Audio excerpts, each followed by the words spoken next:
दोस्तों, आज हमारे स्टूडियो में हमारे बातचीत के मंच पर उपस्थित हैं अतुल सिन्हा जी। अतुल सिन्हा जी जो हैं वो एक तो सबसे बड़ी बात यह है कि वो एक साहित्यिक सांस्कृतिक परिवार से जुड़े रहे हैं और ये पत्रकार हैं बेसिकली, और लगभग 34 सालों से ये पत्रकारिता में हैं,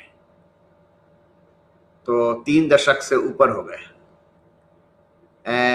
पहले ये अमर उजाला में जो थे वो स्थानीय संपादक थे, और उसके बाद से आज तक इंडिया टीवी, जी न्यूज़ और बीएजी फिल्म्स, जो अब न्यूज़ 24 जिसको कहते हैं आजकल, में करीब 16 वर्षों तक तमाम वरिष्ठ पदों पर इन्होंने काम किया है। और मतलब संपादन का काम करने के साथ साथ इन्होंने कला, संस्कृति और साहित्य को मीडिया में काफी सम्मानजनक स्थिति दिलाने के लिए हमेशा ये लगे रहते हैं। स्वराज एक्सप्रेस चैनल के लिए अभिव्यक्ति नाम का एक चर्चित सांस्कृतिक कार्यक्रम जो चलाया इन्होंने, और काफी वो उसका अच्छा रिस्पांस रहा। अब 7 रंग वेब चैनल और वेबसाइट के जरिए एक मिशन की तरह कला, साहित्य और संस्कृति, संगीत, रंगमंच आदि के क्षेत्र में काम कर रहे हैं और एक समर्पित वैकल्पिक मीडिया के निर्माण की कोशिश कर रहे हैं। 7 रंग 7 कविताएं, 7 रंग 7 खबर, राग रंग जैसे कार्यक्रम, और हाल ही में इन्होंने प्रेमचंद की जयंती के अवसर पर करीब वरिष्ठ बहुत सारे कहानीकारों और साहित्यकारों से उन्होंने प्रेमचंद के बारे में बातचीत की। बहुत अच्छी बातचीत इन्होंने की, और उस बातचीत में बहुत सारी चीजें जो कन्फ्यूजन लोगों ने क्रिएट कर रखा था वो छटा, उस कन्फ्यूजन को इन्होंने साफ करने की कोशिश की। प्रेमचंद सीरीज जिसको हम कह सकते हैं, उसके माध्यम से अतुल जी लिखते भी हैं, और इनका एक कविता संग्रह आ चुका है, बात निकलेगी तो दूर तलक जाएगी। मतलब दूर तलक तो नाम शीर्षक नहीं डाला है, लेकिन बात निकलेगी तो। और एनसीईआरटी के लिए अभिव्यक्ति और माध्यम नाम की जो पुस्तक है, इन्होंने उसका बताएं संपादन किया हुआ शायद मेरे ख्याल से। इनको अमर भारतीय साहित्य संस्कृति सम्मान मिल चुका है, और इनके पास प्रिंट मीडिया से लेकर के और इलेक्ट्रॉनिक मीडिया तक का एक लंबा अनुभव रहा है। फिलहाल आजकल अमर उजाला से जुड़े हुए हैं और 7 रंग के संस्थापक संपादक हैं। अतुल जी, एक तो आपका बहुत बहुत स्वागत है हमारे इस बातचीत के मंच पर। जी, आपका बहुत बहुत धन्यवाद अरविंद जी कि आपने हमें यहाँ पे बुलाया, मौका दिया कि अपनी कुछ बातें रखी जाएं, आपके साथ शेयर की जाएं। हाँ, एक तो ये है कि जैसे ये आप थोड़ा हमारे दोस्तों को बताइए कि पत्रकारिता की तरफ आपका झुकाव कैसे हुआ। हालांकि मैं जानता हूँ, मैंने बताया भी अपने दोस्तों को कि आप साहित्यिक, सांस्कृतिक और पत्रकार मतलब परिवार से आप जुड़े। पारिवारिक पृष्ठभूमि थोड़ी बहुत जरूर रही है, लेकिन बचपन से पत्रकारिता को लेके मैं बहुत गंभीर कभी भी नहीं रहा। पत्रकारिता पेशे को लेकर खास तौर से कि मुझे इस पेशे में आना है। शुरू से बचपन से जो मेरी दिलचस्पी रही वो निश्चित रूप से साहित्य, संस्कृति, कला, खास तौर से कला में, संगीत में खास तौर से, क्योंकि मेरे पिताजी बहुत अच्छे संगीतज्ञ कह लीजिए थे। बहुत सारे वाद्य वो बजाते थे, सितार से लेके हारमोनियम, वायलिन, बांसुरी, बहुत सारी चीजें मैं बचपन से सुनता आया उनसे। तो एक संगीत का जो एक कीड़ा था वो बचपन से ही था, और मैं प्रभावित होता रहता था उससे। और मेरी भी आदत उनके साथ बैठने की, लगातार संगीत की जो उनकी जब भी वो बैठते थे अपने वाद्यों के साथ तो मैं भी उनके साथ बैठता था। तो वो एक इंस्टिंक्ट आप कह सकते हैं कि बचपन से था। पत्रकारिता या लिखने पढ़ने की जो, जिसको आप संस्कार कह सकते हैं, वो हमारे परिवार में हमारे जो ढेर सारे हमारे सदस्य हैं, चाहे वो दादाजी के लेवल पे हों या फिर हमारे दूर के और कई रिश्तेदार हों जो बिहार के बहुत जाने माने लोग हैं साहित्य की दुनिया में, कहीं ना कहीं उसका एक असर दिखाई पड़ता था। लेकिन एक मेरे बड़े भाई थे, मैं नाम लेता हूं, अनिल सिन्हा, सब लोग जानते हैं उनको। बचपन में जब मैं छोटा था तो उन्होंने एक पत्रिका निकाली थी, विनिमय। और विनिमय वो करीब 69-70 की के आसपास की ये बात है, या 71 की। उस वक्त वो पत्रिका 4-6 अंक ही निकल पाई, लेकिन उस दौरान मैं उस पत्रिका को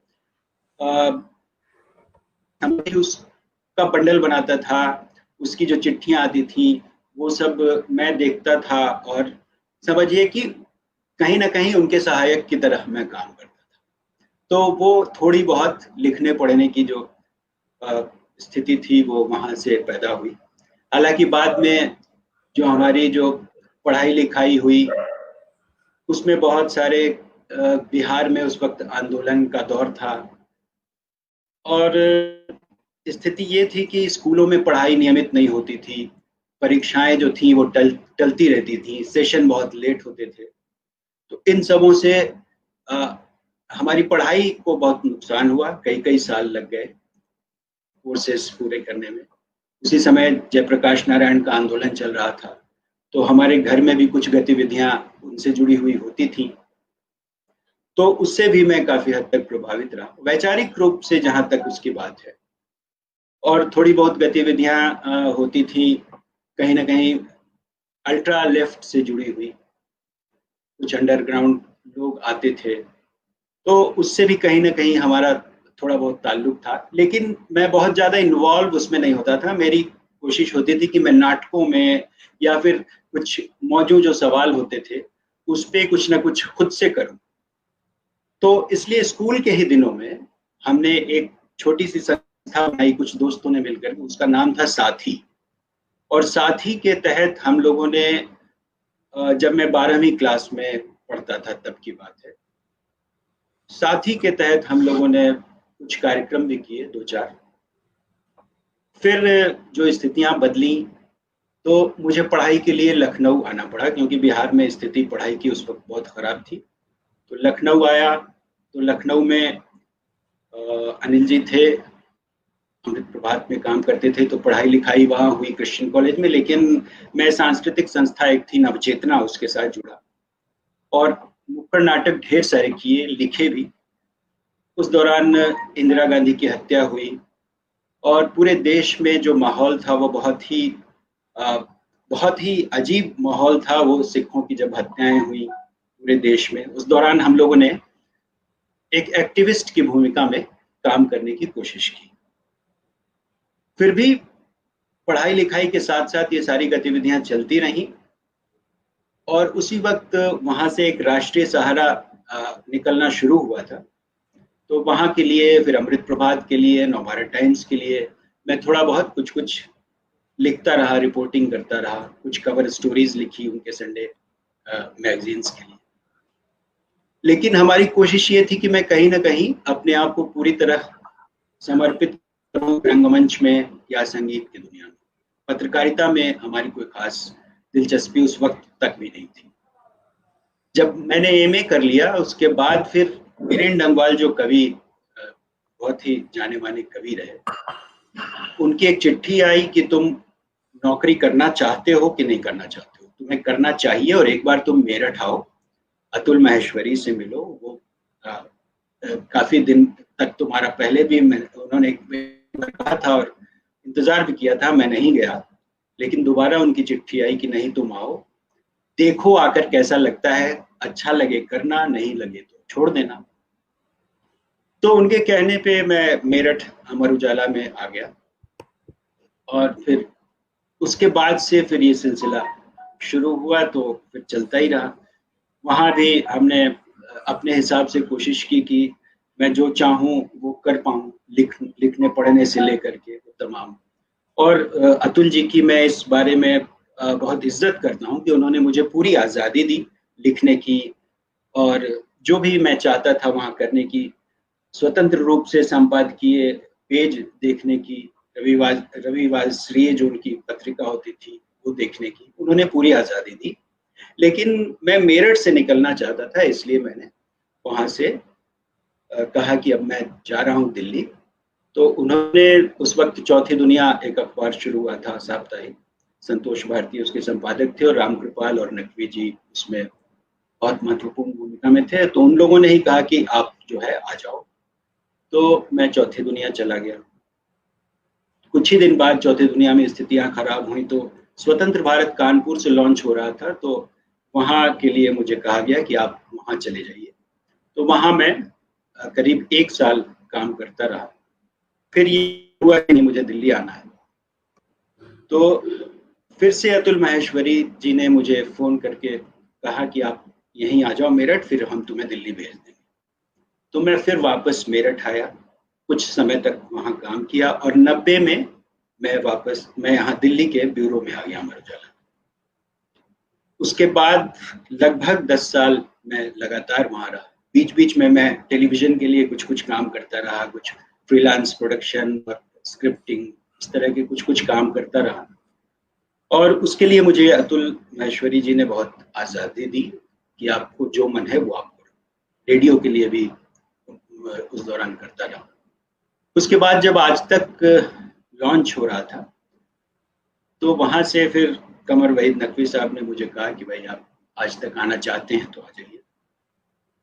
तो मेरी नियुक्ति आज तक चैनल लॉन्च होने से 6 महीने पहले हुई, और मैं उस पूरे प्रोसेस में उसमें शामिल रहा। चैनल को लॉन्च करने में जो तमाम टीम काम करती रही उसमें रहा, और लगभग 2 साल वहाँ काम करता रहा। और फिर जब स्थितियां वहाँ भी थोड़ी सी कुछ हम लोगों के अनुकूल नहीं हो पाई, काम मन मुताबिक नहीं कर पाए, तो वहाँ छोड़ने की स्थिति बनी। फिर मैं वापस बीएजी फिल्म्स में आ गया, और रोजाना नाम का एक कार्यक्रम बनाता था। लगभग 1 साल या 2 साल वहाँ था। फिर इंडिया टीवी जब लॉन्च होने लगा तो हम इंडिया टीवी में चले गए, और इंडिया टीवी को लॉन्च करने में जो शुरुआती टीम थी उसमें हम लोग रहे काफी समय तक। फिर थोड़े दिनों के बाद इंडिया टीवी छोड़ा, और कोलकाता में एक तारा बांग्ला, रतिकांत बासु का एक चैनल हुआ करता था बांग्ला में, उसको रीलॉन्च करने का काम हम लोगों ने किया। एक मीडिया गुरु नाम की एक कंपनी थी, वो चैनल लॉन्च करती थी। तो मीडिया गुरु के साथ जुड़ा, तो वहाँ हम लोगों ने उस चैनल को लॉन्च किया, रीलॉन्च किया कोलकाता जाकर। फिर वहां से कोलकाता से लौटा, तो मलयाला मनोरमा का जो एक चैनल, मनोरमा न्यूज का एक प्रोजेक्ट था, उस प्रोजेक्ट को हम लोगों ने ऑन पेपर यहाँ से किया। लेकिन जब वो प्रैक्टिकली ये हुआ कि नहीं, उसके लिए आप कोच्चि जाना पड़ेगा, कोच्चि में बैठ करके फिर वो चैनल को, तो फिर मैंने उसको मना कर दिया कि वो मैं नहीं कर पाऊंगा। फिर दैनिक जागरण वालों का मीडिया इंस्टीट्यूट है, वहां मैं पढ़ाने लगा। वहीं पे फिर नलिनी सिंह के यहाँ से एक कॉल आई एक दिन कि भाई आप जो है नेपाल वन हमारा चैनल है, उसको आप हेड कीजिए। तो मैं नलिनी सिंह के यहाँ चला गया और नेपाल वन चैनल चलाने लगा। लगभग 1 साल, 6-7 महीने या 8 महीने काठमांडू और दिल्ली रह के मैंने नेपाल वन चैनल को हेड किया। और कुछ समय के बाद फिर से ये स्थिति बनी कि इंडिया टीवी में मुझे वापस बुलाया गया, तो फिर मैं वापस इंडिया टीवी चला गया। कुछ समय के बाद इंडिया टीवी से फिर से निकलने की स्थितियां बनी और मैं जी न्यूज आ गया। जी न्यूज में नेशनल चैनल में कुछ समय रहा। उसके बाद वहाँ के जो 3 रीजनल चैनल्स थे, यूपी, उत्तराखंड, मध्य प्रदेश और छत्तीसगढ़, और उसके बाद राजस्थान, 3 चैनल लॉन्च करने में हम लोगों की जो भूमिका थी वो थोड़ी बहुत थी, और मैं उसकी टीम में एक इम्पोर्टेंट मेंबर कह सकते हैं। अपनी तरफ से मैं क्या कहूँ, लेकिन काम हमने किया वहाँ। उसके बाद ये था कि वहाँ की स्थितियाँ भी कुछ ठीक नहीं रही, तो फिर मुझे कुछ समय के लिए मुंबई में एक डिजिटल प्रोजेक्ट के लिए जाना पड़ा। मैं वहाँ गया और उसके बाद लौटा तो फिर से अमर उजाला में चंडीगढ़ में मुझे स्थानीय संपादक था। फिर वापस आया, नोएडा रहा, गाजियाबाद रहा। अभी भी मैं अमर उजाला से जुड़ा हूँ, लेकिन अब मैं वहाँ कई और दूसरी भूमिकाओं में हूँ। साथ में ये है कि बीच में एक स्वराज एक्सप्रेस चैनल आया, वहाँ मैं सलाहकार संपादक कुछ समय के लिए रहा और वहाँ अभिव्यक्ति नाम का कार्यक्रम बनाता रहा। तो ये एक लंबा सफर है और इस बीच में हमारी ये कोशिश लगातार रही कि मैं कल्चर को लेके, कला संस्कृति और साहित्य को लेके कुछ ना कुछ करूं। चाहे वो जी न्यूज में रहते हुए हमने एक मंडी हाउस नाम का कार्यक्रम बनाया, या वहां से निकलने के बाद, या वहीं रहते रहते हमने एक तो सातरंग वेबसाइट बनाई और उस वेबसाइट को धीरे धीरे डेवलप करते करते आज इस स्थिति में मैं उसको ले आया हूं कि कम से कम उस वेबसाइट को लोग थोड़ी सी सम्मान के साथ उसको देखते हैं कि भाई उसमें कुछ गंभीर सांस्कृतिक चीजें हम देने की कोशिश करते हैं, और वही एक यूट्यूब चैनल के जरिए भी हम ये काम करते हैं। और हमारी ये कोशिश है कि आज मीडिया में जो हालत है इस वक्त, कि वहां से साहित्य और संस्कृति जैसी चीज एकदम दरकिनार हो गई है। जो मेन स्ट्रीम मीडिया है, कहने को तो है एंटरटेनमेंट के नाम पे बहुत सारी चीजें होती हैं, लेकिन मुझे लगता है कि इसके लिए वो स्पेस जो होना चाहिए वो नहीं है। और हमारी ये कोशिश है कि ये सात रंग के जरिए अगर मैं कुछ कर पाया तो देखते हैं। ये है फिलहाल हमारी कहानी। तो जैसे आपने मतलब पत्रकारिता जो शुरू की, तो मतलब जिसे कहते हैं ना कि पत्रकारिता का आपका कोई संस्थान से आपने पत्रकारिता नहीं सीखी, लेकिन आपने अपनी प्रतिभा के बल पर इतनी सारी जगह में काम करके अपनी जगह बना लिया आपने। तो ये बात बताइए कि जैसे कि प्रिंट मीडिया उस समय जिस दौर में आप काम कर रहे थे, प्रिंट मीडिया और इलेक्ट्रॉनिक मीडिया में उस समय आप क्या फर्क महसूस कर रहे थे? देखिए अरविंद जी, जब हम लोग यानी आज से 30, 32 साल, 35 साल पहले की जो बात अगर करते हैं, उस वक्त स्थितियां बहुत अलग थी पत्रकारिता में भी। चाहे वो प्रिंट हो, चाहे वो टेलीविजन, तो खैर उस वक्त जन्म ही ले रहा था। खासतौर से प्राइवेट चैनल्स बहुत रेयर थे, वो बहुत बाद में आए। लेकिन प्रिंट में उस वक्त स्थिति ऐसी थी कि आप कम से कम एक ईमानदार पत्रकारिता कर सकते थे, ईमानदारी के साथ चीजों को ला सकते थे। हमने, याद है मुझे, मेरठ दंगे जब हुए और टिकैत का जब आंदोलन चला, उस वक्त हम लोगों ने जो पत्रकारिता की, आज आप सोच नहीं सकते कि उस तरह की पत्रकारिता हो सकती है जो अमर उजाला ने उस दौरान काम किया। और हमारी पूरी टीम ने जिस तरह से दंगों की रिपोर्टिंग की, एकदम निष्पक्ष स्पॉट पे जा करके, और कहीं से भी ये जो सांप्रदायिक सोच, कहीं से भी आपको उनके राइटिंग में रिफ्लेक्शन आपको कहीं नहीं दिखता था। लेकिन आज स्थितियां, बेशक हर आदमी की अपनी अपनी सोच होती है, अपनी अपनी राजनीतिक चिंतन, विचारधारा, कुछ भी हो सकता है, लेकिन लिखने में अगर वो चीज प्रोजेक्ट होती है तो वो फिर पत्रकारिता आप उसको नहीं कह सकते। तो कम से कम उस दौरान ये स्थिति नहीं थी। कम से कम हमने जहां काम किया, और आसपास के बहुत सारे ऐसे अखबार थे जहां पे ये स्थिति नहीं थी। बेशक उस वक्त भी 2-4 ऐसे रहे होंगे, लेकिन मुझे नहीं लगता कि वैसी स्थिति थी। लेकिन धीरे धीरे जैसे जैसे राजनीतिक स्थितियां बदलती रही, पत्रकारों में जो वो सत्ता के प्रति एक समर्पण, निष्ठा, एक अजीब किस्म का एक, क्या कहूं मैं, उसका नाम मैं क्या दूं, लेकिन ये था कि पत्रकारिता दलाली हो गई, सीधे शब्दों में कहें तो। कई ऐसे पत्रकार, बेशक इसमें जो बाजारवाद है उसको आप कह सकते हैं कि कहीं ना कोई दबाव उनके ऊपर रहा होगा, लेकिन जब दबाव जितना नहीं रहा उससे 100 कदम वो खुद आगे बढ़ गए। तो ये एक बहुत दुर्भाग्यपूर्ण स्थिति रही, और जिसकी वजह से जो हमारी पत्रकारिता, हमारी रिपोर्टिंग की जो हालत होती चली गई, उसमें आज की तारीख तक तो आते आते सब लोग एक ही बात कहते हैं कि भाई अब मीडिया कुछ रहा नहीं, मीडिया सरकार के हाथ में या फिर उद्योगपतियों के हाथ में बिक गया है, वो निष्पक्षता वहां रही नहीं, कोई ऐसी चीज मतलब ये खुलेआम है। अब ये मीडिया की क्रेडिबिलिटी को लेकर के अब हमें आपको बात करने की जरूरत नहीं, एक आम आदमी भी ये बात करता है कि मीडिया बेकार है, बिक चुका है। तो ये बहुत ही दुर्भाग्यपूर्ण स्थिति है, और ऐसी स्थिति में हमें कैसे खुद को या फिर पत्रकारिता को सरवाइव करना है या उसको नए सिरे से परिभाषित करना है, ये हमें सोचने की जरूरत है।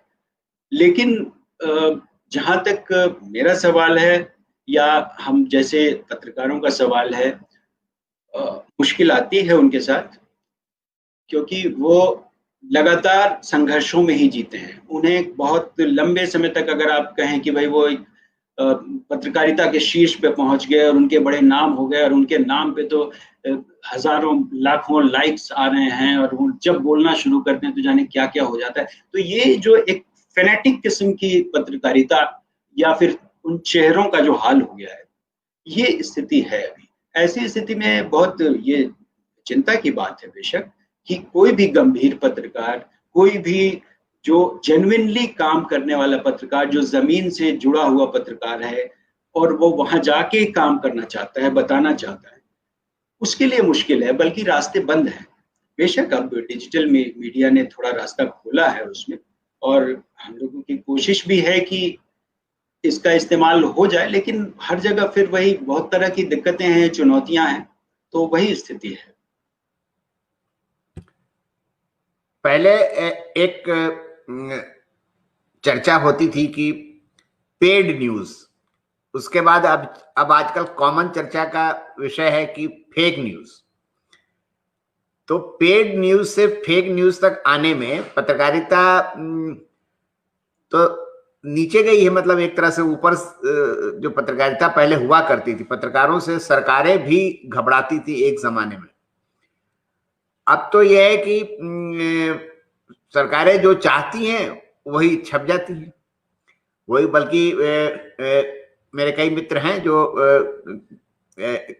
हैं मीडिया में, वो कहते हैं कि उनके पास तो बाकायदा डिक्टेशन भी एक तरह से आ जाता है कि आपको यही हेडलाइन लगानी है और यही, मतलब इसको सनसनी बना के इसको पेश करना है। भले ही जो अंदर खबर कुछ और हो, लेकिन मतलब ये आपको हाईलाइट करना है उसका ये पहलू। तो ये स्थिति मतलब इसके पीछे तो कुछ और भी कारण रहे होंगे। नहीं, कारण तो बेशक होते ही हैं, लेकिन इसको आप ये नहीं कह सकते कि ये आपके ऊपर ये ऐसा दबाव डाला जाता है कि अगर आप ऐसा नहीं करेंगे। अब ज्यादा ये स्थिति खराब हुई है, मतलब पिछले कुछ सालों में तो बहुत ज्यादा खराब हुई है कि भाई आप विरोध का एक स्वर नहीं सुन सकते। आप लिखें भी तो ऐसे गोल मोल लिखें कि ना आप इधर के हैं ना उधर के हैं, आप कुछ इस तरह की चीजें लिखें या फिर ऐसी रिपोर्टिंग करें तो जिससे किसी को कोई खतरा नहीं हो, किसी के ऊपर कोई आरोप ना लगे या फिर इस तरह की कोई बात हो। तो उस तरह की जर्नलिज्म तो नहीं है। रही बात अभी आपने कहा कि ये दबाव वाली स्थिति की, ये हेडलाइन लगाइए और ये कीजिए, इस तरह का कोई इंस्ट्रक्शन आता हो, मेरे ख्याल से ऐसा कुछ सीधे तौर पे तो नहीं होता। इससे मुझे लगता है कि जितना सरकार या मालिकान दबाव डालते नहीं है, उससे ज्यादा वहां बैठे जो संपादक या जो वहां के इंटरनल लोग हैं, वो पहले से ही उसकी ऐसी भूमिका या तैयारी कर लेते हैं कि लगता है कि भाई ये नहीं करेंगे तो फिर मामला गड़बड़ है। वो तो एक आतंक की स्थिति बना देते हैं। तो उससे फिर वो निचले स्तर तक वो चीजें चली जाती हैं। कि भाई हमें तो ऐसे ही करना है, ऐसे ही लिखना है। बेशक आप लिख सकते हो, ऐसा कोई मालिक सीधे तौर पे आके न्यूज रूम में ये नहीं कहता है कि भैया तुमने ये क्यों लिखा, ऐसा क्यों लिखा, या फिर ऐसा करो। ऐसा कोई मालिक कभी नहीं कहता, मेरी जानकारी में तो नहीं कहता। और कहता भी होगा तो वो कहीं किसी संपादक को इशारे में कि भाई थोड़ा ये लाइन ले लेना, थोड़ा थोड़ा। तो वो कहने के अपने अपने तरीके हैं। हो सकता है कि क्योंकि बिजनेस करने बैठे हैं कोई भी मालिक, तो हवा में तो काम करेंगे नहीं, उनको भी रेवेन्यू चाहिए, पैसा चाहिए, तो कहीं ना कहीं एक बीच का रास्ता उनको भी देखना पड़ता है। तो इसलिए उस चीज को मैं मालिकों के लेवल पे अगर कहूँ तो वैसा नहीं है जितना कि बिचौलिए किस्म के जो लोग हैं वो उन्होंने इसको बना दिया है, मेरा जो ये मानना है। नहीं, ये बात आपकी सही है कि मालिक, अब जैसे मान लीजिए कि बड़े घराने कारपोरेट के लोग जो हैं वो तो डायरेक्ट इंटरफेयर करते नहीं है, लेकिन उनको जो रिप्रेजेंट कर रहे हैं लोकल स्तर पर, जैसे जो चैनल में जो चैनल हेड हैं, और आप तो पत्रकारिता से लंबे समय से जुड़े रहे हैं, आपको तो ये आइडिया होगा ही कि धीरे धीरे करके कैसे उस तरह के लोगों को पत्रकारिता के क्षेत्र में एंटर कराया गया जो जिनके पास विचार जो थे वो कहीं और से गवर्न हो रहे थे, और आज उनका बड़ा बोलबाला है ना।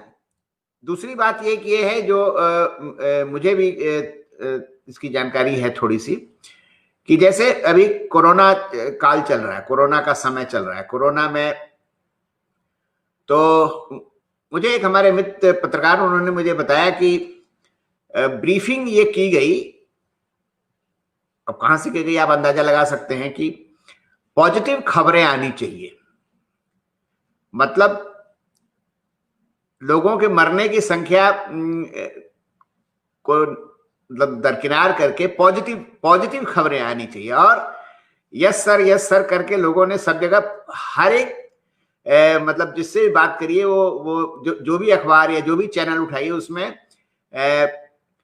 मतलब यही है कि पॉजिटिव खबरें आ रही है ना। तो और लेकिन पैरेलल मीडिया भी है, वैसा नहीं कि दुनिया तो आजकल बड़ी छोटी हो गई है। आप अमेरिका की भी खबरें पता लगा लेते हैं, आप ब्रिटेन की भी खबरें पता लगा लेते हैं, आप कुछ भी कर लीजिए, आप WHO के सारे आंकड़े आपके सामने आ जाते हैं 1 सेकंड के अंदर। तो धीरे धीरे पत्रकारिता इस अपने भूमिका में धीरे धीरे उसकी साख कमजोर तो हुई है, लोगों की विश्वसनीयता भी मतलब उनकी विश्वसनीयता भी खत्म होती जा रही है, लोग जनरली विश्वास नहीं करने लगे हैं, है ना। और आपने तो सुना ही होगा कि बहुत सारे लोगों ने तो न्यूज देखना ही बंद कर दिया। अगर उनसे आप जो थोड़ा सेंसिबल लोग हैं उनसे बात करिए तो वो कहते हैं हमने 6 महीने से देखना बंद किया, हम तो 2 साल से नहीं देख रहे हैं। तो इसका मतलब कि विश्वसनीयता जो पत्रकारिता की है वो खत्म होती जा रही है।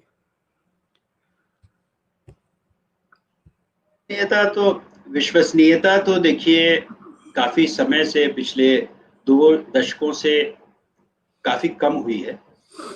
खत्म तो एकदम नहीं कहेंगे, क्योंकि एकदम निगेटिव मैं नहीं सोचता कभी भी किसी भी पत्रकारिता के किसी भी दौर को।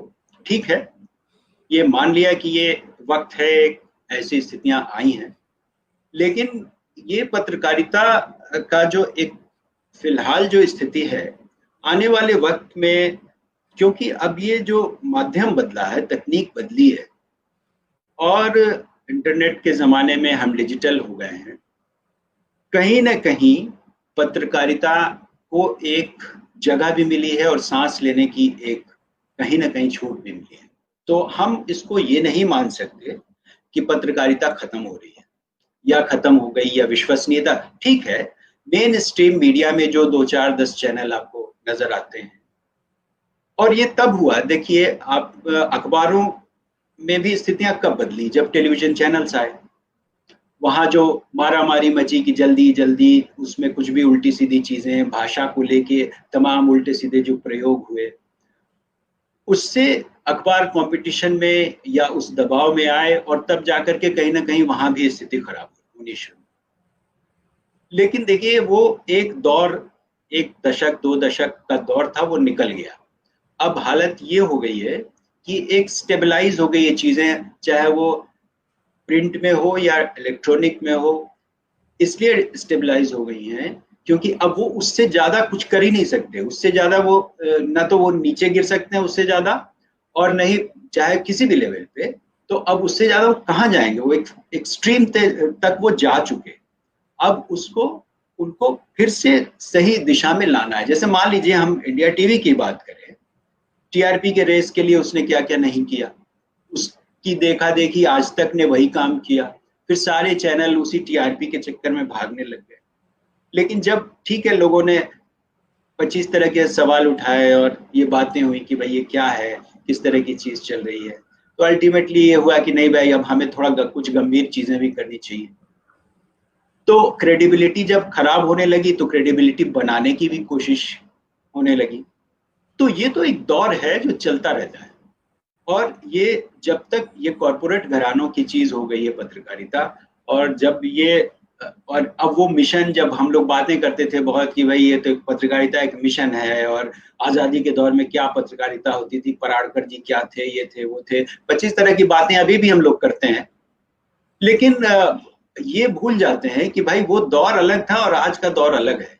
आपको हर चीज को वहां ले जाकर के नहीं देख सकते, उसके साथ वक्त के साथ चीजों को बदलनी चाहिए। बेशक तथ्य की बात जब हम करते हैं यानी कंटेंट की बात करते हैं, तो कंटेंट को लेके बेशक हमें गंभीर होने की जरूरत है, हमें जमीन से जुड़ी पत्रकारिता करने की जरूरत है, आम लोगों के सवाल उठाने की जरूरत है। लेकिन सवाल उठाने का ये मतलब नहीं कि आप आंख बंद करके किसी को गाली दें कि भाई इनकी वजह से ऐसा हुआ, इनकी वजह से ऐसा हुआ। ठीक है, एक बातचीत के दौरान चीजें आती हैं, लेकिन आप बताइए तो सही, फैक्चुअल चीजें तो दिखाइए कि भाई अगर मान लीजिए आज किसानों की हालत ये हो गई, वो आत्महत्या करने को मजबूर हो गए, तो इसके पीछे कौन से सामाजिक आर्थिक राजनीतिक कारण रहे हैं, और उसको हम कैसे दूर कर सकते हैं, और उसमें हम हमारी जो पत्रकारिता है वो कौन सी ऐसी महत्वपूर्ण भूमिका निभा करके एक बीच का एक ऐसा रास्ता, एक प्लेटफॉर्म बनाती है, यानी कोई रास्ता भी हम सुझाएं, ना कि सिर्फ आरोप लगाएं। हमारा ये कहना है कि भाई ठीक है, पॉजिटिव जर्नलिज्म अच्छी बात है, होनी चाहिए पॉजिटिव, भाई कोई अच्छी चीज हो रही है तो बेशक उसको सामने भी आना चाहिए, इसमें कोई बुराई नहीं, और मैं भी इसका पक्षधर हूं कि होना चाहिए। लेकिन वो भी होना चाहिए जो नहीं हो रहा है। यानी पत्रकारिता जिसको ये कहा जाता था कि सत्ता और जनता के बीच एक पुल का काम करती है, वो नहीं है, और उसको होना बहुत जरूरी है, और वो होना ही चाहिए, चाहे वो डिजिटल के जरिए हो, चाहे वो जैसे भी। नहीं, लेकिन एक बात बताइए, जैसे आपने बताया कि जब आप मलयाला में काम कर रहे थे मेरठ में, और आप लोगों ने जाके ग्राउंड जिसको बोलते हैं जीरो ग्राउंड या ग्राउंड जीरो पर जाकर आपने पत्रकारिता मतलब की, और आपने खबरें आप लाए बिना बायस्ड हुए, मतलब उसमें ये नहीं कि हिंदू हैं तो हिंदू का पक्ष लेंगे या मुसलमान हैं तो मुसलमान का पक्ष लेंगे, अनबायस्ड आपने पत्रकारिता की। और वो दौर है, मैं तो उन दिनों यहाँ था नहीं, मैं गोरखपुर में था, और जो खबरें हमको मिलती थी उसकी मैंने एक कटिंग इकट्ठी थी, शायद पता नहीं कभी आपसे मैंने बताया हो कि ना बताया हो, लेकिन ये है कि वो पत्रकारिता का एक मेरे ख्याल से एक आइडियल युग था। अब जब से ये स्थितियां बदली हैं, चैलेंजेस तो बढ़ गए हैं बहुत ज्यादा, और जैसे कुछ खबरें, जैसे मान लीजिए अब किसानों के जो मान लीजिए अभी सारी चीजें चल रही हैं, अभी आप देखें तो बहुत सारे चैनल तो हैं वो तो रोज ही लड़ाई करा दें पाकिस्तान से, रोज ही लड़ाई करा दें चाइना से, और उसी दौरान अगर मान लीजिए कि भूख से कोई मर गया उसकी तो खबर भी नहीं आती। अगर मान लीजिए कि किसानों ने उसी दौरान आत्महत्या कर ली तो कोई खबर नहीं। मान लीजिए उसी दौरान गैंग रेप हो गया, अभी कल ही मैं देख रहा था कि नोएडा में एक लड़की को स्कूटी से मतलब स्कूटी में टक्कर मार दिया, वो जिसको अमेरिका में स्कॉलरशिप मिली थी 4 करोड़ की, तो वो मर गई बेचारी। तो अब ये सब सारी खबरें जो हैं वो बहुत कम स्थान पाने लगी हैं। अब वो चीजें स्थान पाती हैं इसमें दो बातें, एक तो जैसे ये है कि जैसे आपने कहा कि टीआरपी का एक तो चक्कर होता है, दूसरा चक्कर ये है कि लोगों को वो चीज दी जाए जिससे कि वो मतलब ठीक है उनके अंदर भी थोड़ा जोश रहे, थोड़ा मतलब भाई पाकिस्तान से लड़ाई हो जाए तो भाई ऐसा कौन सा आदमी होगा जो पाकिस्तान से लड़ना नहीं चाहेगा, मतलब ये न चाहेगा युद्ध हो जाए। लेकिन इसमें हकीकत जो है मेन चीज कि ये हकीकत तो नहीं आ रही है ना, असल में मेन चीज तो ये है। तो एक पत्रकार के तौर पर मैं आपकी बात नहीं कर रहा हूं, लेकिन कुछ ऐसे पत्रकार जो इन अखबारों में काम कर रहे हैं या जो चैनलों में काम कर रहे हैं और जो समझदार हैं और जिनके अंदर एक मतलब वैचारिक थोड़ा चेतना उनकी है, और मिशन के तौर पर मैं नहीं कह रहा हूं मिशन के तौर पर आए हों, वो कहीं से किसी संस्थान से सीख के आए हैं, वहां पर उनको कुछ पत्रकारिता के उसूल सिद्धांत ये सब उनको पढ़ाए गए हैं, तो उन लोगों को तो काफी मुश्किलात का सामना करना पड़ता होगा।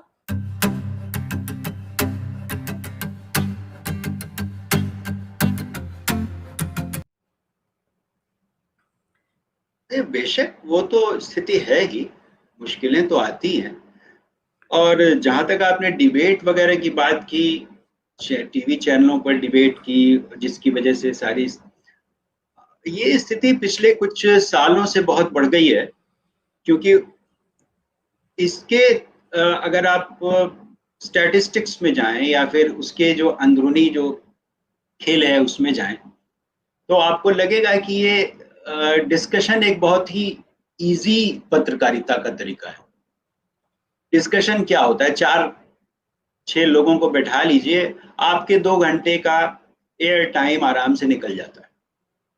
बैठे बैठे कुछ भी बोलते रहिए आप, उससे लोगों को फर्क ना पड़े। क्योंकि देखिए बयानों पर ही पत्रकारिता चल रही है पिछले काफी मतलब पिछले 3-4 दशकों से, 3 दशकों से या 2 दशकों से कह लीजिए, 2 दशकों से तो सिर्फ और सिर्फ फलाने नेता ने ये कह दिया तो उस पर आप पूरे दिन खर्च कर दीजिए अपना। फलाने सिर्फ बयानों पे पत्रकारिता चलती है, और इसी वजह से ये हालत हो गई है कि नैतिकता तो खत्म ही हो गई। आप देख लीजिए डिस्कशंस में किस तरह के डिस्कशन होते हैं, एकदम गाली गलौज की स्थिति पैदा होती है, और कई लोगों को वो देखने में मजा भी आता है, टीआरपी बढ़ती है भाई। और ये ट्रेंड भी चल पड़ा है, जो नई पीढ़ी है खास तौर से, ये चिंता की बात है कि जो नई पीढ़ी आई है उसने अच्छा वो दौर देखा ही नहीं, उसने लगातार इसी तरह की चीज देखी है, इसलिए वो जानती नहीं कि सचमुच इसके अलावा भी कोई और पत्रकारिता जैसी कोई चीज होती है।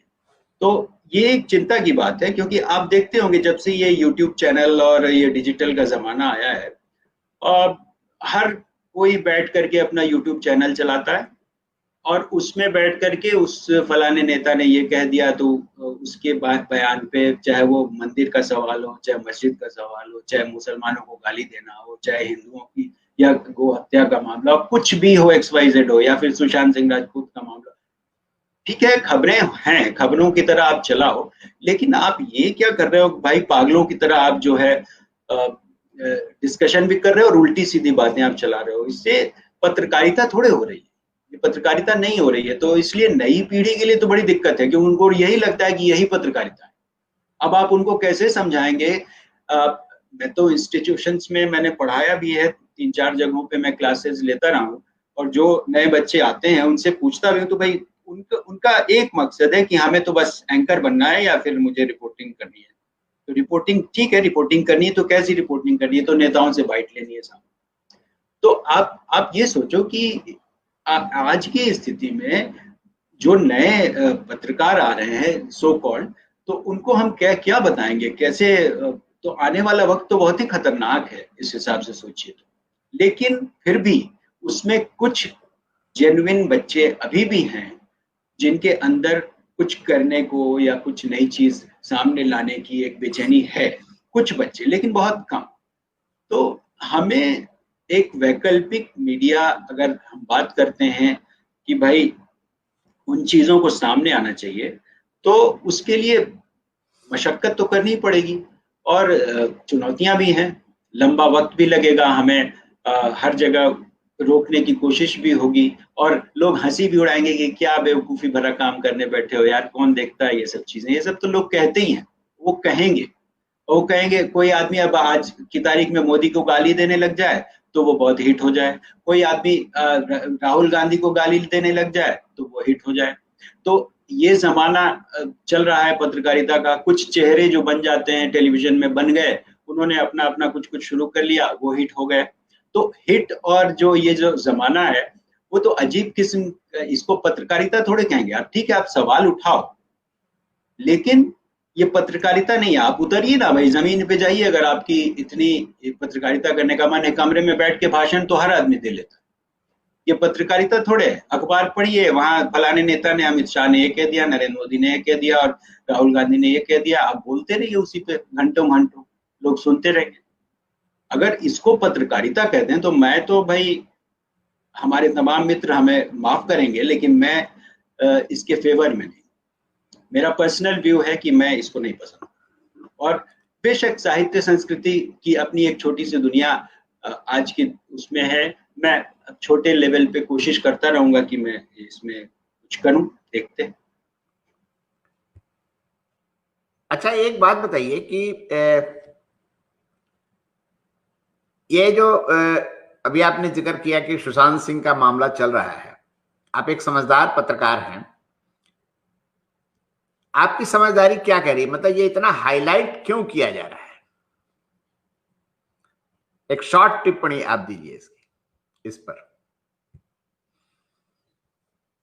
देखिए, हाईलाइट तो इसके भी कई, हर चैनल इसके भी कई मायने निकाल ही रहा है, चाहे वो राजनीतिक हो, चाहे कुछ भी हो, चाहे वो बिहार चुनाव को लेकर के निकाल रहा हो, या ऐसा नहीं है कि इसमें कोई भी थ्योरी जो हमसे आप सुनना चाहते हैं, कोई भी छुपी हुई थ्योरी है। ये सारे चैनल उन तमाम थ्योरीज को चला रहे हैं, चाहे वो बिहार चुनाव से जोड़ करके इसको राजनीतिक मामला बनाए जाने का मामला हो, या फिर महाराष्ट्र और वर्सेस बिहार इसको लेकर के ये जो चला है उसका जो मामला।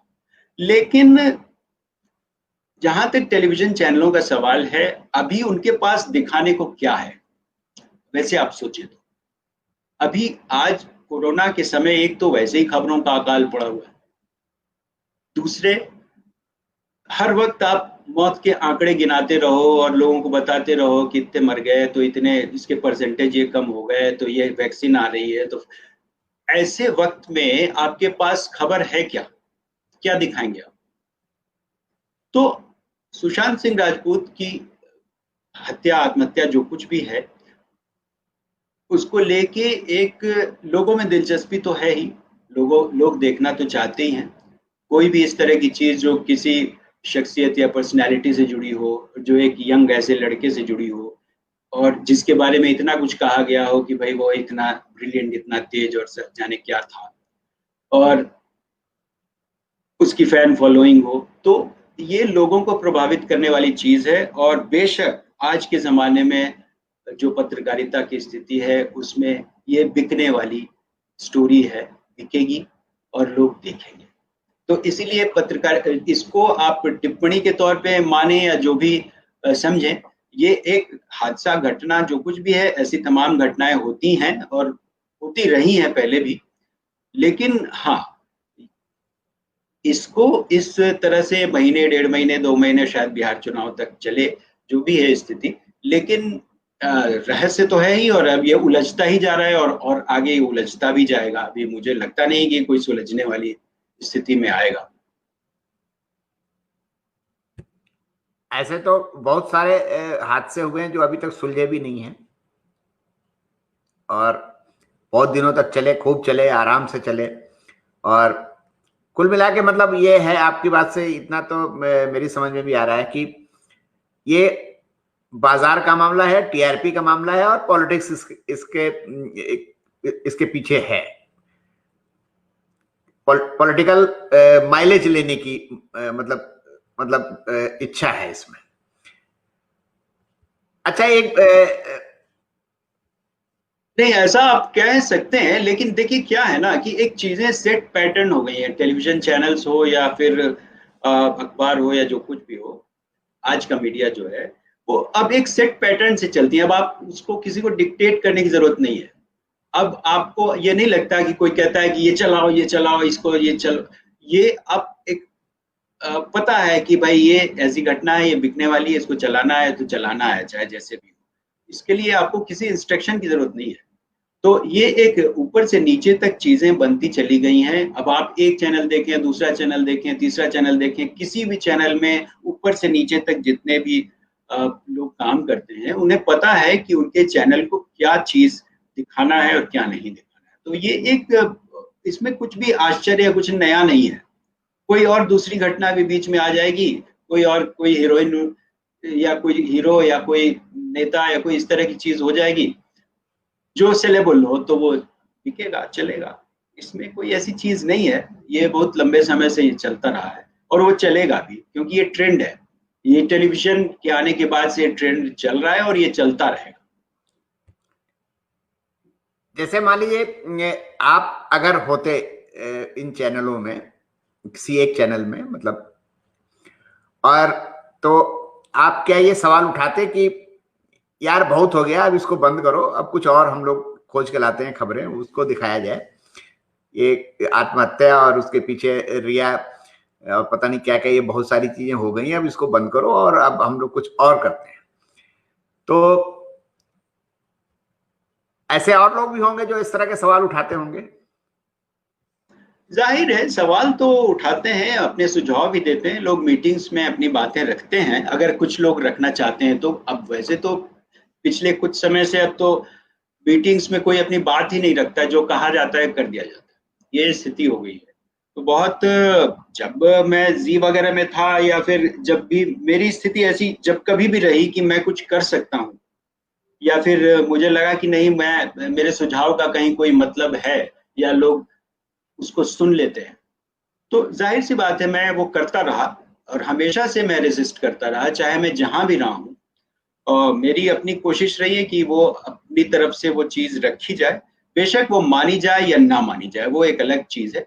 लेकिन हाँ, सवाल उठते हैं, बातें रखी जाती हैं और अभी भी रखी जाती हैं। सिर्फ मैं ही नहीं, बहुत सारे ऐसे पत्रकार लोग काम करते हैं अभी भी चैनलों में, जो हाँ निराशावाद के शिकार वो हो चुके हैं। उसमें से बहुत सारे लोग, उन्हें लगता है कि अब बस अब नौकरी करनी है, तो चलो भाई किसी तरह जो कहा जा रहा है वो कर दिया जाए, वो एक स्थिति है। लेकिन मैं ये नहीं मानता कि लोग अपनी बात रखते नहीं है। लोग अपनी बात रखने की कोशिश तो जरूर करते हैं, थोड़ी बहुत, जितनी भी कर सकते।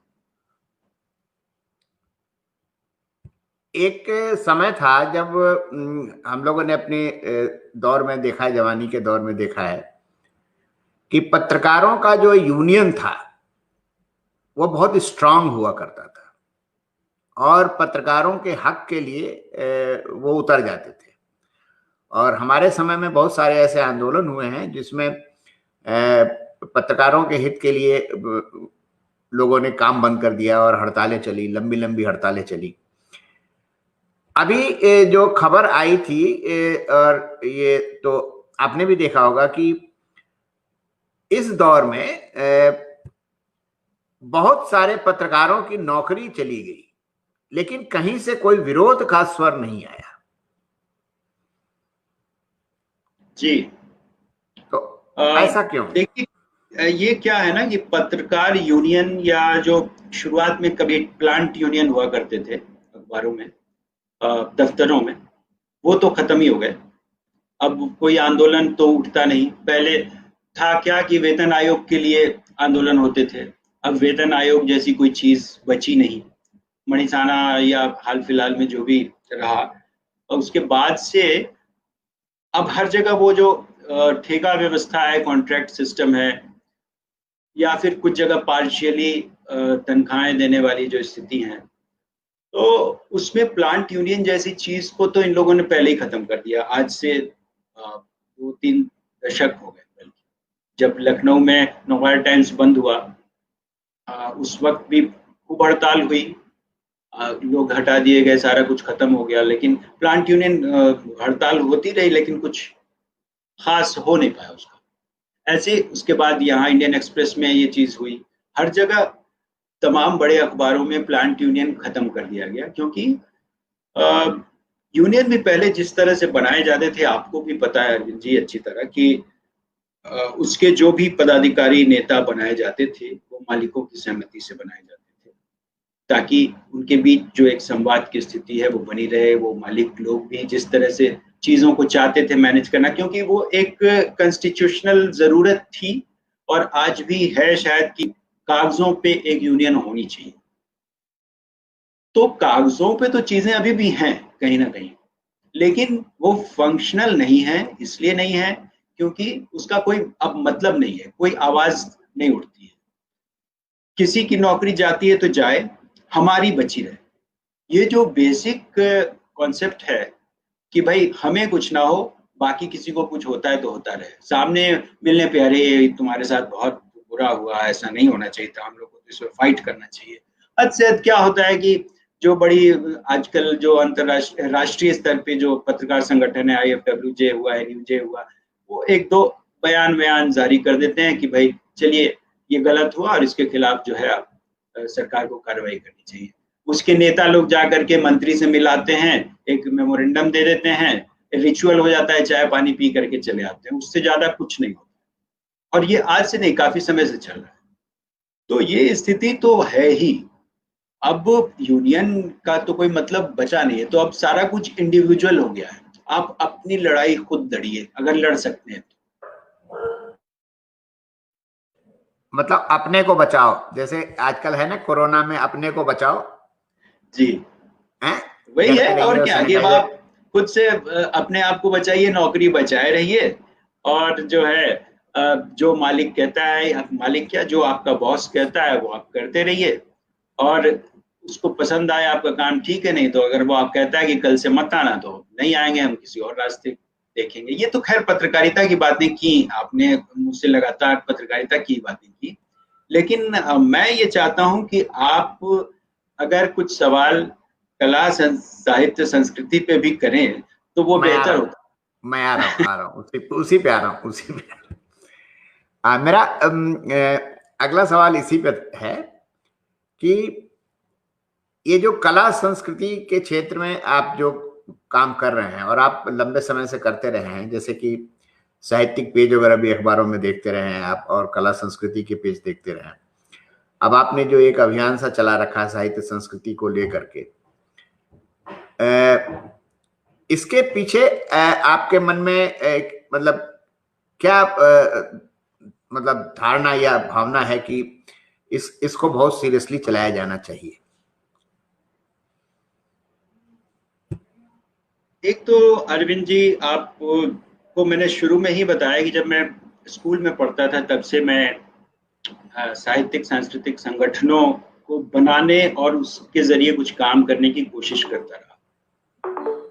पटना में था तो साथी बनाया, लखनऊ में नवचेतना में था, मेरठ आया तो आप सब लोग उस वक्त भी आ गए थे जब हम लोगों ने सरोकार बनाया।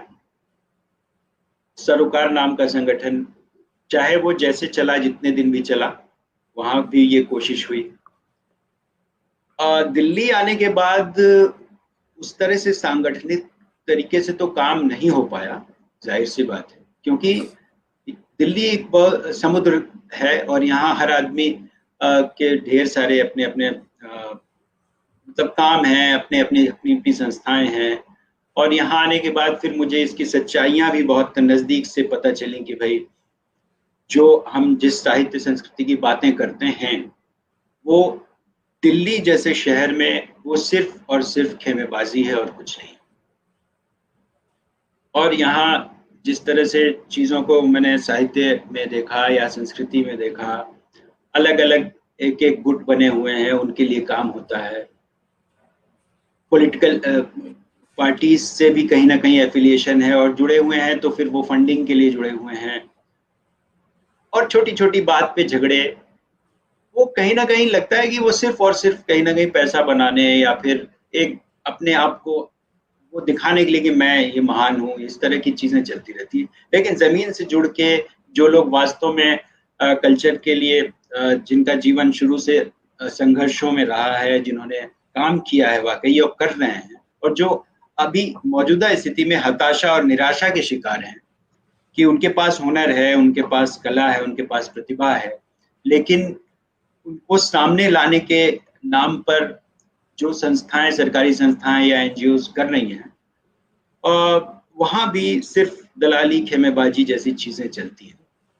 तो ये कुछ चीजें मुझे नजदीक से देखने को मिली, तो वो थोड़ी सी तकलीफ देह स्थिति थी मेरे लिए। मैं कहीं भी गया, चाहे राजस्थान गया, चाहे गुजरात गया, मध्य प्रदेश के कुछ इलाकों में गया, वहाँ उत्तर प्रदेश में तो देखा ही, वहाँ जो बहुत निचले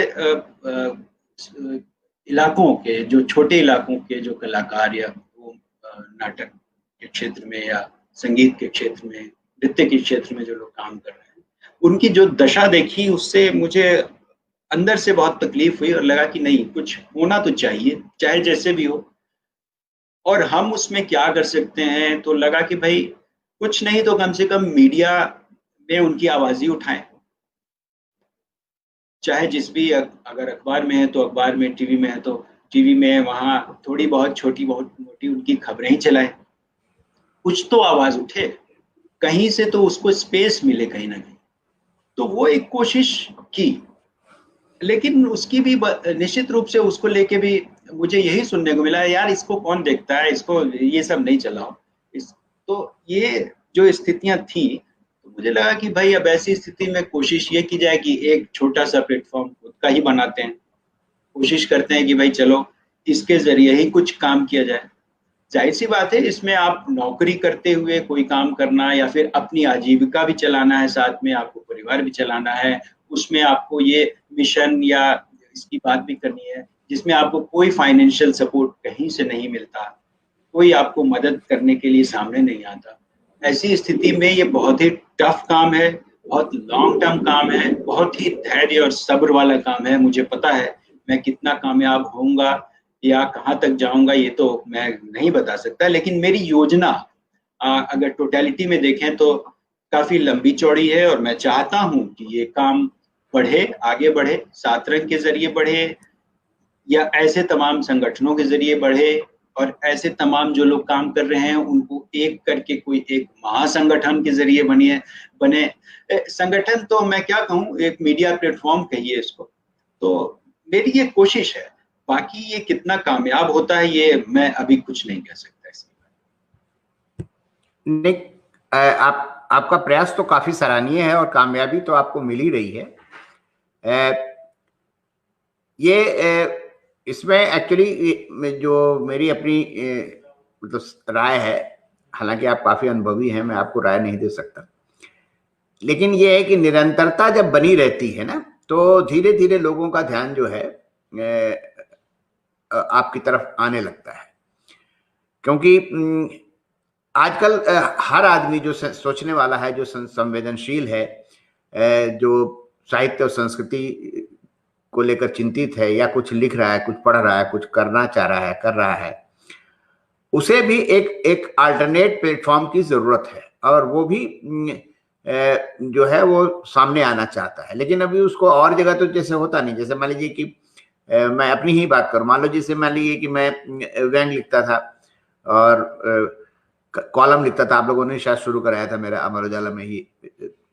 तो अब क्या है कि अब वहां पर अगर हमने भेज दिया है, या तो वहां पर क्या जो है कुछ अखबार है वो उसमें काट छांट करने लगते हैं कि जी ये सब हटा दीजिए, ये पैराग्राफ हटा दीजिए।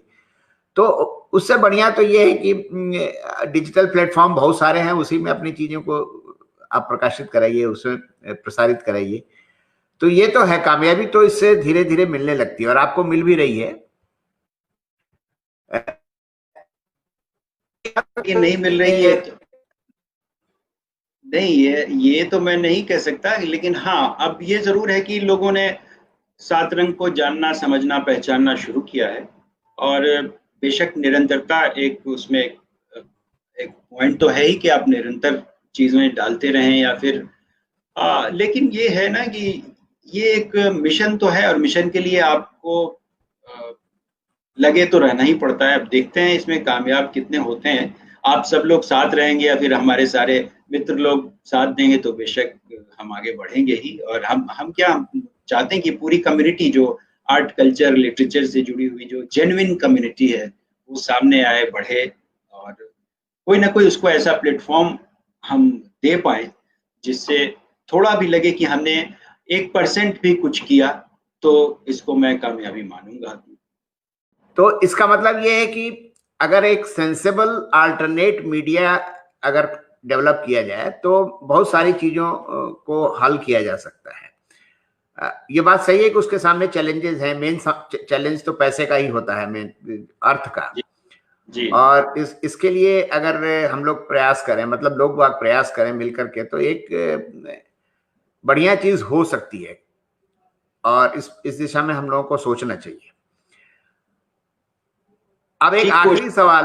हाँ बोलिए बोलिए बोलिए। हाँ, मैं कह रहा था कि हमारी ये कोशिश तो बिल्कुल होनी चाहिए कि जाहिर सी बात है बगैर फंड के कोई काम नहीं होता है, और फंड के लिए हम कोई वैसे एनजीओ नहीं है कि हम इसे डोनेशन ले लें या फिर कोई इस तरह की चीज हमने कभी अभी फिलहाल तो नहीं की है। लेकिन हाँ, इसको चलाना है तो फिर उसकी जरूरत तो है ही, उसको कैसे करना है, और हमें दूर दूर तक जाना है, देश के अलग अलग हिस्सों में, कोने कोने में पहुंचना है अगर, और उन लोगों को कहीं ना कहीं एक प्लेटफॉर्म पे लाना है, तो बेशक इसके लिए रिसोर्सेज तो चाहिए। अब वो कैसे होंगे, इसके लिए हम सब साथी अगर मिलते हैं, कोई एक रास्ता निकालते हैं, तो हो सकता है कि ऐसा हो। अच्छा, वो आखिरी सवाल ये कि आप कविताएं भी लिखते हैं, और कविताएं आप मतलब लिखते लिखते किताब भी आपकी छप जाती है कविताओं की, और हम लोगों से आप साझा नहीं करते कविताओं को। तो कविताएं मतलब ये मतलब कब लिखते हैं इतनी व्यस्तता के बाद भी?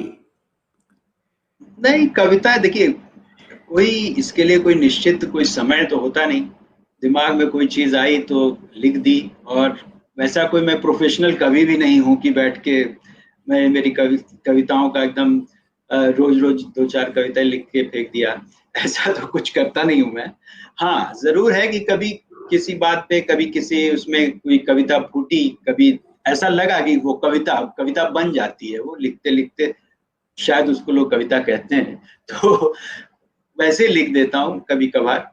और उसी में एक छोटा सा मेरा एक संग्रह भी पिछले दिनों आया था, हालांकि कोई बहुत चर्चित उसको हमने उस तरह से पब्लिसिटी उसकी की नहीं और नहीं हुई, तो वैसे ही है, शौक है, लिखना पढ़ना तो शौक है ही, तो उसमें कविता भी वैसी चीज है। और हर लेखक कहीं ना कहीं एक कवि तो होता ही है। आप भी इतनी एक कहानियां बढ़िया बढ़िया लिखते हैं, और कविताएं भी आपने लिखी हैं बेशक। तो लिखने में फिर वो कविता हो, कहानी हो, कोई भी विधा जो आप जिससे आप अपने आप को अभिव्यक्त कर पाए, इवन नाटक जो हम लोगों ने शुरू में, आपने भी लिखे होंगे, हमने भी लिखे ढेर सारे नाटक, तो लिखने की जो तमाम विधाएं हैं उसमें हम लोग की कोशिश होती है कि कुछ ना कुछ होता रहे, चलता रहे। चलिए, बढ़िया है। आप इसका कुल मिलाकर के मैं ये कहना चाहूंगा, और हमारे दोस्तों को भी ये बात कन्वे हो गई होगी, कि आप फुल पैकेज ऑफ कल्चरल मतलब संस्कृति कर्मी हैं आप, है ना? ये तो और आपसे बातचीत करके बहुत अच्छा लगा, और मेरे दोस्तों को भी अच्छा लगा। बातें बहुत अच्छी हुई हम लोगों के बीच में। नहीं, निश्चित रूप से मुझे भी बहुत अच्छा लगा, काफी समय के बाद आपसे भी इतना डिटेल में और इतने अच्छे तरीके से बातचीत हुई, कई मुद्दों पे बातचीत हुई, और बहुत सारी पुरानी यादें भी ताजा हुई इसी बहाने। हाँ, और आप बहुत अच्छे वक्ता भी हैं, ये आज मुझे पहली बार पता चला। आपने बहुत ही गंभीरता से और बहुत ही संयमित तरीके से आपने अपनी बात रखी। आपका बहुत बहुत धन्यवाद। धन्यवाद। नमस्कार।